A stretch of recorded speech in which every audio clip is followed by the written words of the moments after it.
This ain't the same for you. Yo, welcome back to the Underestimated Podcast. I'm your host, Jeremy Orr. So, I know I've been on a little bit of a hiatus, man. I ain't put out an episode in about a week. I sincerely apologize for that, y'all. I was experiencing a lot of technical difficulties,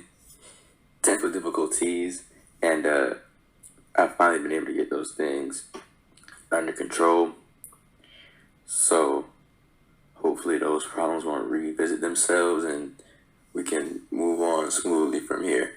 So this is an episode that I've been wanting to put out for about a week now, and has been, prolonged until now, but finally we can get this underway. So this was actually pre-recorded, but never made it to y'all because of the technical difficulties. So because of that, we're going to do this a little bit differently. Now, beforehand, what I had plans on doing was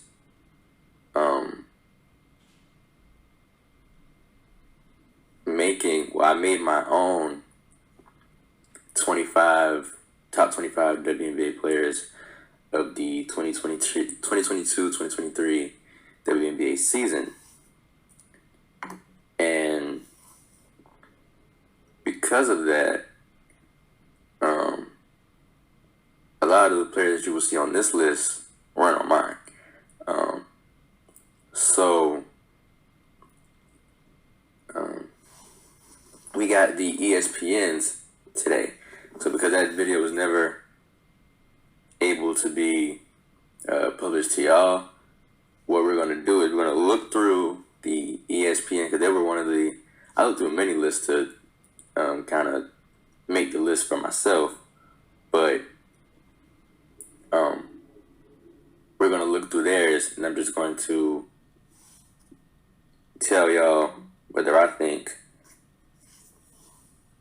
the people that they have in certain spots are worthy of being in those spots. So first we got at 25 Miss DeWanna Bonner. I hope I didn't say her name incorrectly. I think it's DeWanna Bonner though. She is a forward from the Connecticut Sun who is averaging, well, let me also say this too. When I did my list, I went through a lot of these players and I was like, why are some of them where they're at? And I've realized that at the time that the list was made, their stats weren't the same as to when I made my list. So some of them had significant drops in points, assists, rebound numbers, because at the time those were actually relatively better than they were when I had checked them for my list. So this list was made 57 days ago, which is about two months ago. And I made mine probably 2 weeks ago. So, y'all can tell the difference between there to how much their points could have significantly increased or decreased. And not just points, but, other statistics as well. But at the time at which they made this list, DeWanna Bonner was averaging 13.5 points per game, 5 rebounds per game, and about 3 assists. It says that Bonner, who turns 36 in August, showed gradual signs of aging in 2022, playing fewer minutes per game, 30 her lowest mark since 2014, and seeing her per 36 minutes scoring drop from 17 to 16. Yet Bonner remains one of the league's most reliable contributors, with Bird and Sylvia Fowles retiring. Bonner enters her 14th WNBA season as one of just 2 active players with at least 400 career games. Former teammate Diana Taurasi is the other. The 3 games she missed at the start of last season were Bonner's first absences in 2013. And this was somebody named Pelton, Peloton. I really wish I had my list because I had to scrape so much stuff away that I don't even have my list anymore, and it wasn't on paper like I did on my other stuff. It was on the computer. That sucks. But I do think I do know she was on my list. Let me say that. I think she was somewhere in between my 25th spot to my 20th spot. I don't exactly remember where I had her. Now, for starters, yeah, I do think she deserves to be on this list. Like they said, she's aging, but still at the age of 36. Well, she's about to turn 36, but at the age of 35 now, she can still be reliable in this league with players who are most dominant from ages 20 to 28, 32-ish, which is kind of along the likes of when you look at older players in the NBA, guys like LeBron, Steph Curry, KD, guys who are kind of getting on up there in age, but are still at, the tip top of the league, in talent and productivity wise. I think she kind of contributes to that as well, but in more so the WNBA's perspective. So we move up to 24, and it is her teammate, guard from the Phoenix. No, not her teammate, former teammate, guard from the Phoenix Mercury, Diana Taurasi. Now in mine, I do remember. I know I was going to shake a lot of heads with mine. But I mean, any of this I put out, I feel like I'm just going to always turn a bunch of heads because I just have different beliefs than the average sport expertise or the average sport analyst. But I actually had Diana Taurasi in my top 15. I think I had her at number 13 or 12. She was close to top 10, but I couldn't put her top 10. And actually, with the statistic that she's put up when this list was made, probably would have served me better had I used these stats as opposed to where her stats were when I had made my list. I don't think her stats were they weren't nearly as good as they are to what this has, because this has her at 13 points per game, 4 rebounds per game, and shooting 40% from three. It says that with Sue Bird's retirement, Diana Taurasi, who turns 41 in June, is now the oldest active player in the WNBA and is starting her 19th season. Last year, she had a particularly strong July, including becoming the first WNBA player aged 40 or over to score at least 30 points in a game. A quad strain kept her out at the end of the regular season and the playoffs, but when healthy, she is still a threat. Same thing I said with DeWanna Bonner. Diana Taurasi turns 41 in June. Now, the only player I can, I don't want to keep bringing the NBA into it because it's not an NBA, it's a WNBA, episode, but the only player I can remember to touch 40, still be in the league and be as productive was Jordan. We're expecting Braun to get to that point, but it's not a guarantee. Because Braun is 37 now, 36. I believe he can do it. But it's no guarantee that he'll stay that long. But I still believe Diana Taurasi is a dog. I don't know if this is her last season or not. I don't think so. But then again, she's 41. Well, she's about to 12. She turned 41 in June. It's July. So she's 41 now. So I doubt she'll be in the league much longer. If she does continue to stay after the season. You know what I'm saying? Her best friend, Sue Bird, is gone, so maybe that might be a key factor into how long she continues to stay in the league. But yeah, she was like number 12, 13-ish for me. But ESPN has her at 24.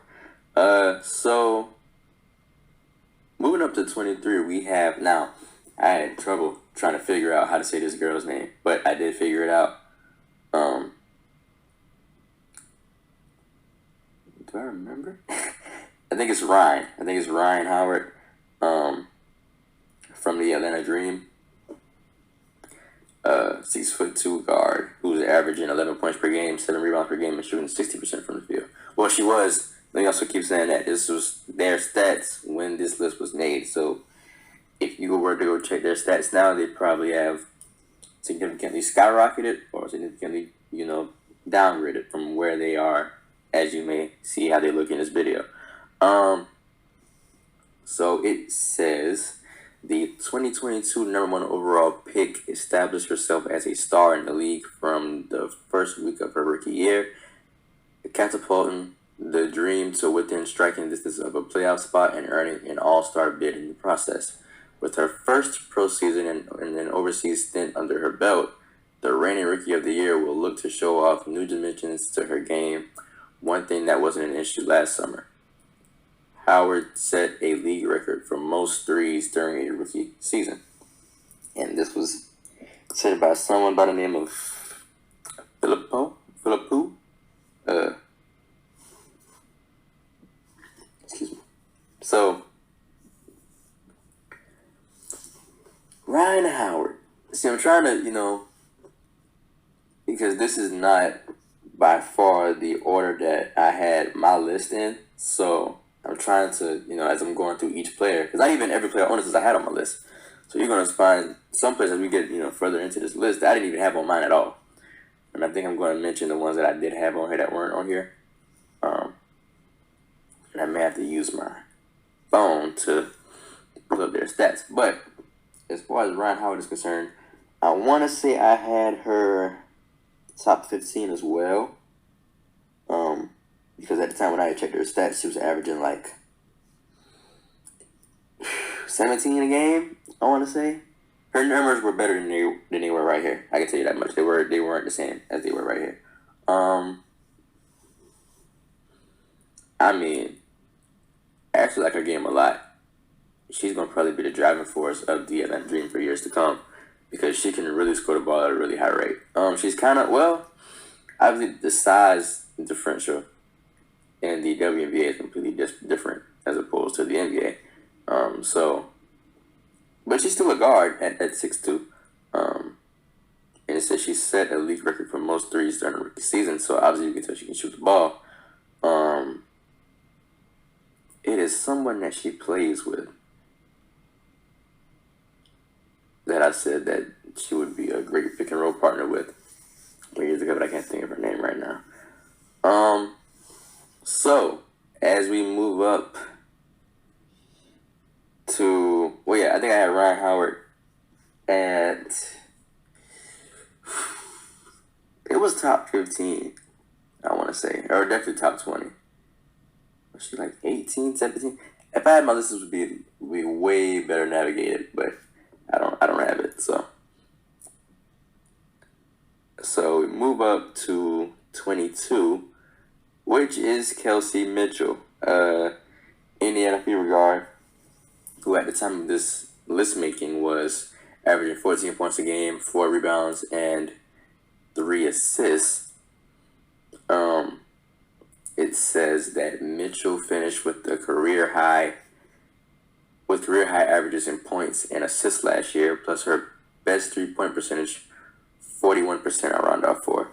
In her 5 seasons in the WNBA, she has been in the top 8 in scoring average each of the past 3 years. The Fever have been in rebuilding mode for a long time, but adding post players Nelissa Smith and Aaliyah Boston in the past 2 drafts could help Mitchell, who is 27, could get her first chance at the WNBA playoffs. So, this was also said by someone named, y'all can see it right here, Vopel. Kelsey Mitchell. I have a time, because as it pertains to NCAA women's basketball, I am a South Carolina Gamecocks fan, so I have a lot of bias towards the Carolina girls that make the WNBA. And I kept getting her mixed up with Tiffany Mitchell, guard from the Minnesota Lynx, I think. Who actually I had on my list. But obviously she's not on this list here. But all in all, Kelsey is a dog, I must admit. They got her Aaliyah Boston, and like I was just saying with Ryan Howard and the team that I cannot think that she's playing with right now, Kelsey Mitchell and Aaliyah Boston will be, because Kelsey's only 27 and Aaliyah is what, 20, 21, 22? So they're going to be a great guard, forward tandem in the pick and roll, and, Aaliyah can stretch it out the floor and shoot a three for pick and pop for years to come for the Indiana Fever. I don't think, with the WNBA being such a small, tight-knit, selective team of teams in general, it's going to be hard for them to make the playoffs now, but I think they're probably 3 or 4 years away, in an event that they don't make it this year, away from making the playoffs. So Kelsey was on my list as well. She was on my list. I think she may have been number 20. But yeah, she was on my list. So move up to number 21 is BG, man. Brittany Griner, center from the Phoenix Mercury. I saw this and I was like, they are completely disrespecting BG. You make a top 25 list and you put BG in the bottom 5 of the list. That is utterly disrespectful. BG for me was in my top 15. Maybe actually might have been no, she was in my top 10. I lied. She was in my top 10. She was like number 8. I'm not mistaken. I think she was number 8. But at the time of this listing, she was averaging 15 points a game, along with 7 rebounds. Now I just seen the other day, she got her first dunk of the season, which is always a great BG moment. BG kind of brings that to the WNBA now because these girls they ain't trying to dunk. They ain't trying to dunk. So but it says that while we don't have 2022 stats to go on, like I said, at the time that they made this, she wasn't playing just yet. We have the rest of Griner's 9-season career, during which she averaged 17.7 points and 7.6 rebounds. In 2021, she led the Mercury to the WNBA Finals, averaging 20.5 points and a career-high 9.5 rebounds in the regular season and 22 and 8, respectively, in the playoffs. She has been all WNBA first team 3 times, including 2021. While it is not reasonable to expect Griner, who's 32, to be back to 100% this season, she can make a lot of progress. Sorry, y'all, I keep belching so much. I don't know what it is. It's like every time I start talking, I just be belching. Stop it. Anyway, there's another report made by Vopel. I ain't got to sit here and talk too much about BG. We know what BG do. One of the best rebounders in the league, shot blockers, just a great rim protector in general. BG gonna get it done on both sides of the floor. Actually got an underrated shot. BG can hit that jumper, y'all. BG can hit that jumper.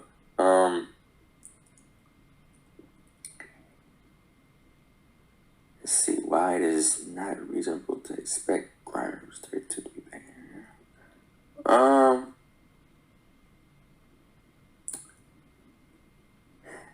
What else? Like I said, I don't need to spend much time on BG. We know what BG do. I just think it was not right for her to be this low on this list, but I can see kind of why they did that, because of the fact that at the time, in which they made this list that she didn't have any stats because I guess she wasn't playing just yet. So that makes somewhat of sense. But she was, I think, number 8 on my list for me. So we move up to the 20s.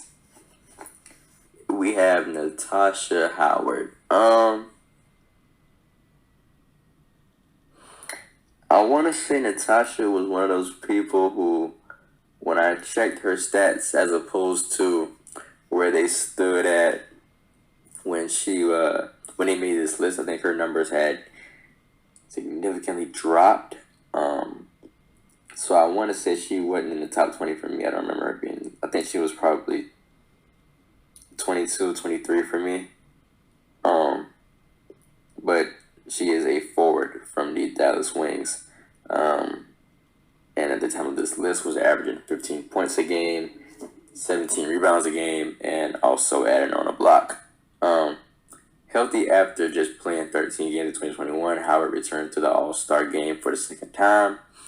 Moving Howard was the big cost for the Liberty of acquiring Jonquel Jones, and with Connecticut looking to rebalance its roster, the Wings stepped in to add an all-star without giving up a draft pick. Howard must redevelop to the pick-and-roll chemistry she enjoyed in New York with Sabrina Ionescu, but her active defense should immediately help Dallas at that end of the court. So Natasha Howard isn't someone I am necessarily sold on yet. I don't think having her at 20 was horrible. I had her a couple spots below. Obviously, regarding the fact that I had people like Kelsey and BG higher than what they were. But I don't think she's a bad player at all. She can pretty much score at a very high level. Like they say, she must redevelop the pick and roll chemistry she had in New York with, Sabrina. Now being on the Dallas Wings. But now I kind of feel like with the way that the Dallas Wings' roster is constructed, I think that she can kind of be the driving force for that team for years to come and kind of just, be the best player on that team. So at 19, there is Miss Ariel Atkins, Washington Mystics guard. At the time of this season, she was averaging 15 points a game, 3 rebounds a game, and 2 assists a game. It says that Atkins, 26, has been the epitome of steady production for the Mystics during her 5-season career. She has thrived in a backcourt with Natasha Cloud, who just missed this top 25 list. They played so well off each other and are a big reason the Mystics led the WNBA in defensive rating last season. Atkins has been an all-star the past 2 seasons and made the all-defensive first team last year after being on the second team 4 times. Ariel Atkins.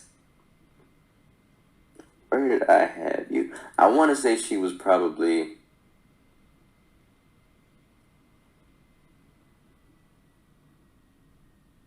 somewhere between 18 and 16 on my list. Simply because she can score the ball pretty much at all 3 levels. She can really put a ball in the bucket. And she can, she's a two-way player. She can play both sides of the ball at a very high rate, one of the best in the league. But at the time that I made my list, she was averaging close to about 20 a game. I think she was probably averaging about 18 points. But at the time I did this list, she was averaging about 15. Not too much more I can really say about Ariel Atkins. So I think we're just going to go ahead and shoot up to 18, which is Miss Jackie Young. Now, let me say this as well. As far as the WNBA is concerned, my favorite team is the Las Vegas Aces. Now, before y'all come at me with the bandwagoning claims and allegations. I've been there. I've been a fan of their team since Asia Wilson was drafted. So you can backtrack to whenever Asia Wilson was drafted to now. That will kind of shape your criteria as to whether you think I'm a bandwagon or not. But as it pertains to Jackie Young, I want to say Jackie was.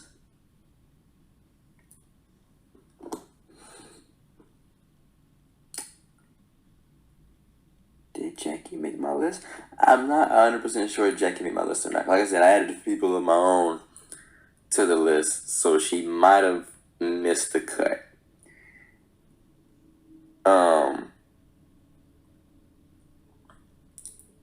If she didn't, she was probably somewhere between this 18 spot right here and 14. But I'm not 100% sure whether she made the list or not. But at the time of this listing, she was averaging 16 points and 4 assists a game. I think I can get into Jackie a little bit. So Jackie is kind of one of the most underrated, kind of disregarded players in the WNBA, because when you're on a team with such a jam-packed roster with the likes of Asia Wilson, Chelsea Gray, Candace Parker, Kelsey Plum. Am I missing anyone? Well, I mean, that's enough right there by itself with those four.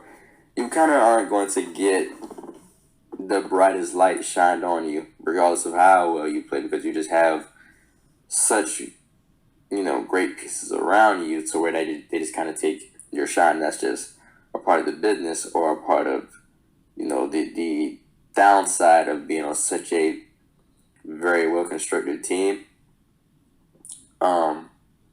But it says right here that Young didn't take the traditional path of a number one pick. Having a relatively quiet first 3 seasons in the league before coming into her own in 2022. She won Most Improved Player and was the high-flying Aces' third best scorer. By adding a 3-point shot to her game amid Becky Hammond's pace-and-space offensive system, Young emerged as a true 3-level scorer, helping make Vegas' offensive dynamic. Even amid Gray's superstar play in the 2022 playoffs and the addition of the 2-time MVP Candace Parker, it's best not to sleep on Young. So she's 6 foot, but even with her size, can still score at a very high rate. Can really shoot the ball. I don't know why. See, when I made my list, I had their stat lines all the way documented, along with their shoot was at that time. So I had their overall field goal percentage. If they had a 3-point percentage that was worthy of being reiterated, I put that down as well. And if they had a free throw percentage that I thought was worthy of being reiterated, I put that down as well. Because I'm pretty sure she's shooting about 38% from 3 right now. And she can shoot the ball at a really high rate, which is kind of, but we have such a great facilitator in Chelsea Gray. You got to put either superior scorers around them or shooters, because regardless of the fact, I'm going to be able to get you your shots because of how great I can facilitate the ball, but I need you to knock them down when I hit you. And I think Jackie Young is the perfect catalyst for that particular, play style. But they said she's emerged as a true 3-level scorer, helping make Vegas, offensive dynamic. So,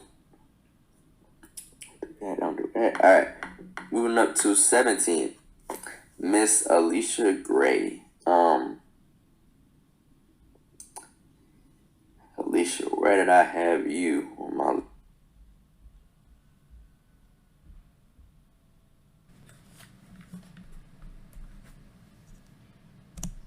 Chelsea Gray, guard, 5'11", who averaged 2020.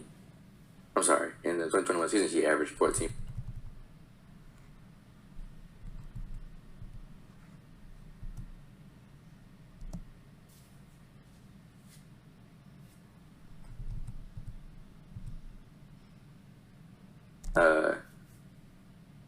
Averaging close to 5 boards a game is pretty impressive. So not to put, I still believe that Courtney Vance was a great player, so not to put any shade on her whatsoever, but I don't think she's this high, especially not where she, stands in her career now. I wouldn't put her this high.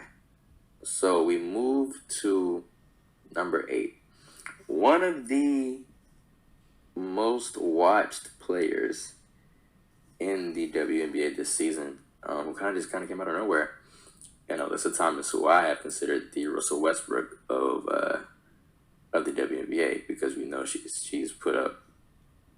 She currently holds the first and second spot in the WNBA record books for most triple doubles in a season. I think she's an all-star starter this year, and is very well deserving of it. She's been playing impeccably well this season. It says that the last time we saw Thomas, she recorded back-to-back triple doubles in the 2022 WNBA Finals, epitomizing the myriad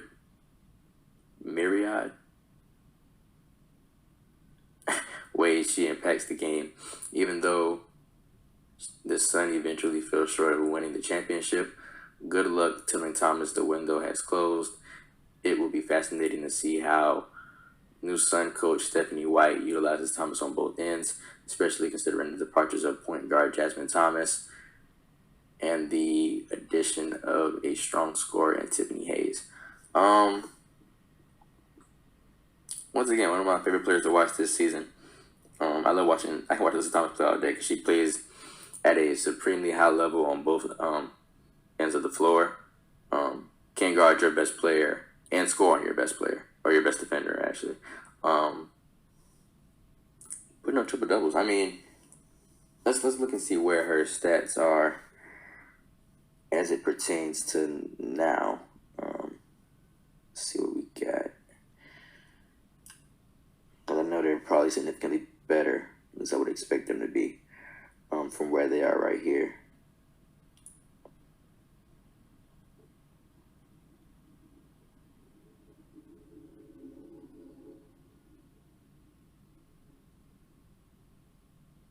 Okay.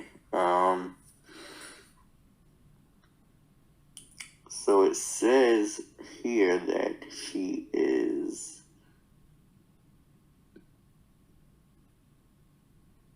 averaging 15, 10, and 8.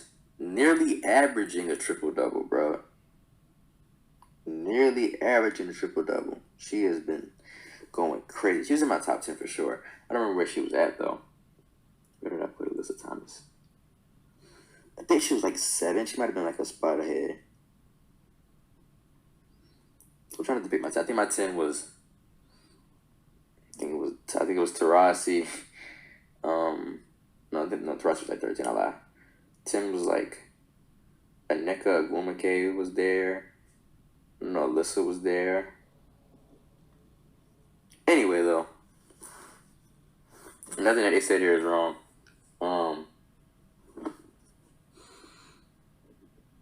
Yeah, I mean, Alyssa Thomas is just great. She is kind of mind-blowing. So I don't think we have to spend much time on most of the people that's coming up, because like they're here for a reason. We know who they are. And as y'all could tell from the little snippet here, number 7 is hold on. Whoa. Number 7 is no other than all-time great from the Washington Mystics. I'm navigating this bag. On my fault. Forward/guard Elena Deladine. Still at her age now, can still produce at a very high level and still is an MVP caliber talent. I guess at the time that this was, being listed, she was averaging 17, 6, and 2. It says that there's a scenario in which Delle Donne never rebounds from the back issues, admiring her the past 2 seasons. Luckily for basketball fans, that's not a world we're living in. After sitting out certain road games last season, Delle Donne has said she's not planning to miss any contest this year and has never felt stronger. For the Mystics to contend for a championship, the two-time MVP and 2019 champion will need to have her healthiest and most productive season in some time. I think Delle Donne is a all-star this year. I'm not gonna see her that much time on her berth. This is Delle Donne, one of the greatest of all time. To some, maybe considered the GOAT. I don't put her there yet. Maybe top 10 all time, but not the GOAT.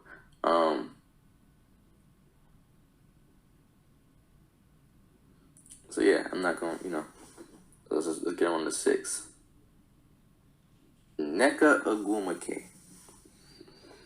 Forward from the Los Angeles Sparks. She was in my top 10 as well. I'm trying to think. I think my 5 was, I'm not gonna say it in order to spoil anything. Asia, Brianna, Jonquel, Arike,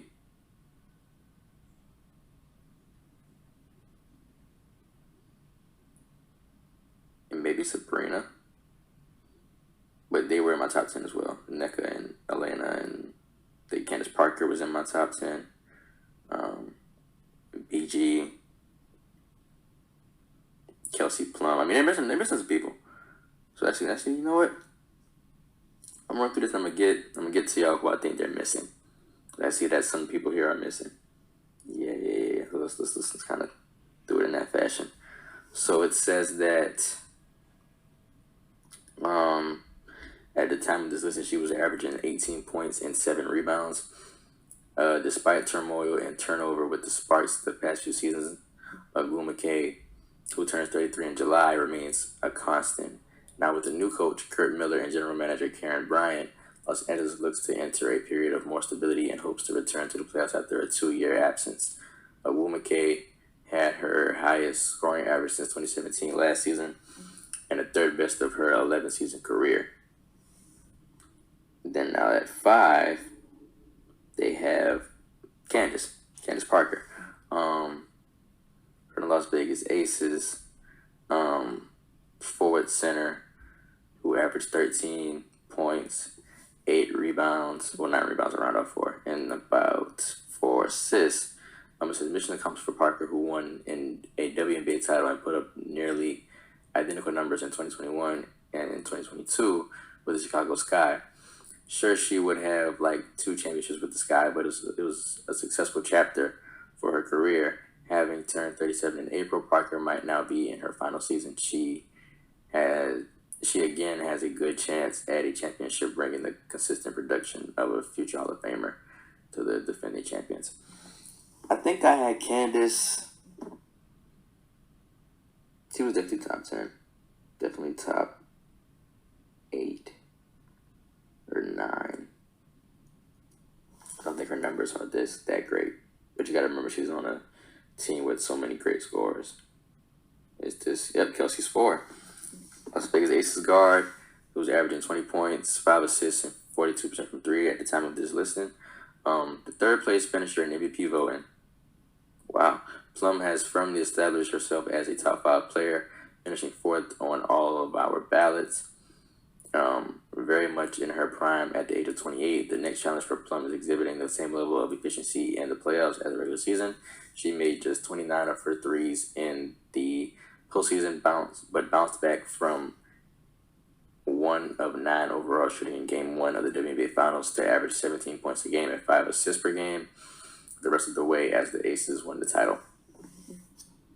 And then, I think we know who all the 3 are. They can all be interchangeable because they're all former MVPs. I think however you look at them and differentiate between the 3, that's fine. I think I had Jonquel 3, so I agree with the way they have her at. I had Kelsey at like 6, I believe, or no, like maybe 7 or 5.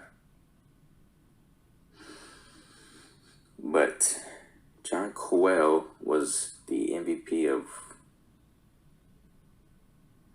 the season before that. I think Asia got it last year. I think she was the year before Asia. But at the time of this list, she was averaging 15 points and 9 assists a game. 9 rebounds a game. It says Jones emerged as a superstar over the past 2 seasons in Connecticut and now heads to a system where she is likely to thrive even more, playing alongside some of the game's best passers and good shooters in Sabrina Ionescu and Courtney Vandersloot, as well as sharing the front court with another unicorn big and Brianna Stewart. That should open up the floor for her in ways never experienced in Uncasville. The dynamic and chemistry between Jones and Stewart, 2 of the past 4 players to take home WNBA MVP, will undoubtedly be fascinating to watch. And like I said, she's going to be one of the best players that would appear on this finals appearance, I believe, that the New York Liberty are going to have against the Las Vegas Aces. So it's no secret here to who is 2-1. 2 is Asia Wilson, and 1 is Brianna Stewart. I did my list, and I had Asia 1. I had Asia number 1. Even though Brianna's put up with a double-double this season, I still put Asia 1. If you're asking me, you can say it's the South Carolina bias, you can say it's the Las Vegas Aces bias, whatever. If you asking me, do I want Stewie or do I want A Willie? Give me A Willie any day. But it says here for Asia that Asia was averaging about 20 points a game, 10 boards, and 2 blocks per game. It says Wilson already has 2 WNBA MVP awards in 2020 and 2022. And now will be going for her second league championship. Her 50.1 field goal percentage for the 2022 regular season was the best of her WNBA career. And after making just 1 3-pointer over her first 4 years, she has 31 last season. As befits a player at her level, Wilson's stats were even better during the Aces' 10 playoff games. 10 points per game, 10 rebounds, and 2 blocks as she added a WNBA title to her many accolades. And for Stewie, why is it? Anyway, and for Stewie, it has her average 22 points a game and 8 rebounds a game, along with 3 assists. Of New York's collection of superstars, Stewart shines the brightest. The only debate was between her and Wilson for the top spot, with a split vote favoring Stewart. The last time we saw her on the WNBA court, Stewart tied a playoff record with 42 points in a Game 4 semifinal loss to Wilson's Aces. With more talent around her, Stewart won't need to dominate games like that to add a third ring to her trophy case. However, Stewart's ability to slide to small forward in bigger lineups and play the 4 when the Liberty favored floor spacing will be critical to making things work. Now, I'm going to try to give y'all my top 10 as best as I can remember it, and then I'm going to get into who I feel like this list is missing. I think I'm going to give like 3, I'll give y'all 5 players that are considerable honorable mentions that I might have had on my list but weren't on this list. So I believe I had Asia number 1, Stewie 2, Jonquel 3,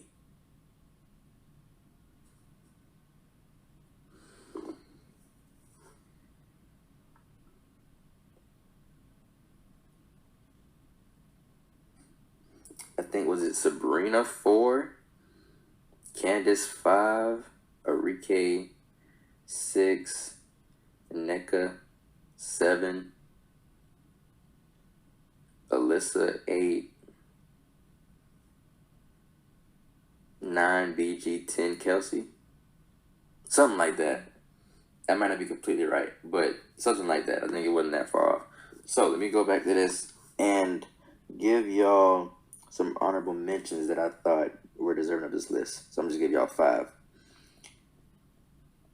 Number 5, I'm going to go with someone who has been injured for the past couple of months,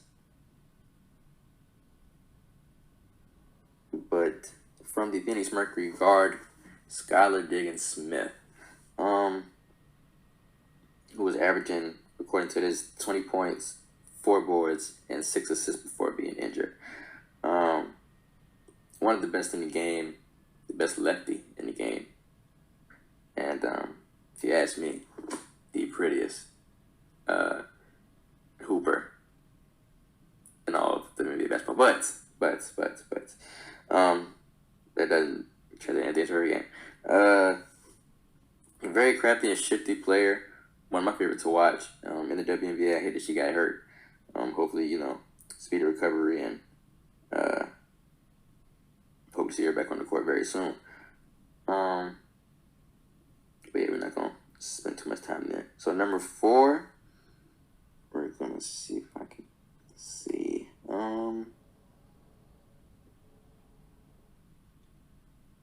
There she go. Kayla McBride, a.k.a. Kayla McBuckets, who was averaging 13 points, 3 rebounds, and 2 assists. Guard from the Minnesota Lynx. I can't believe she didn't make this list because Kayla McBride can hoop. But let's give 3 more. So we got Kia Nurse, guard from the Seattle Storm, averaging 7 points, 3 rebounds, and 2 assists. I know her numbers might not fit the criteria of making this list, but I still believe she's deserving of it.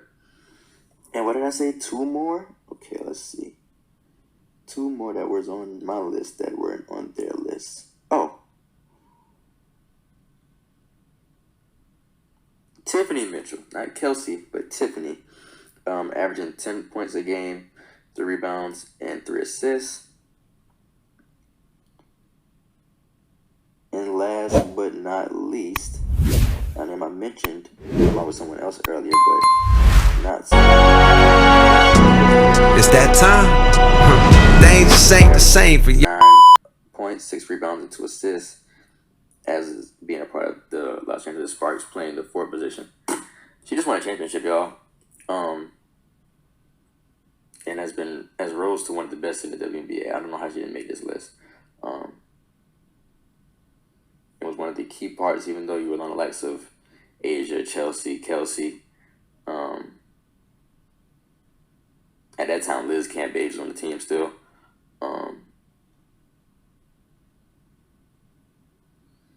was still one of the best on the team.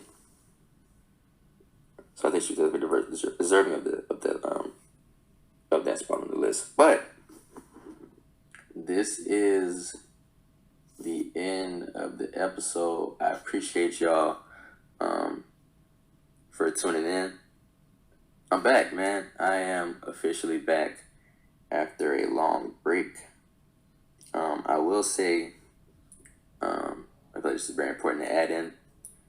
Take care of your mental health. Mental health is very important because the technical difficulties led me in a dark place where I needed to take a mental break. And but now I'm back in that mode again to be able to do what I love and get back to y'all and do what I do best. So always remember, don't underestimate, appreciate. Y'all have a great rest of y'all's Wednesday, and I'm gone.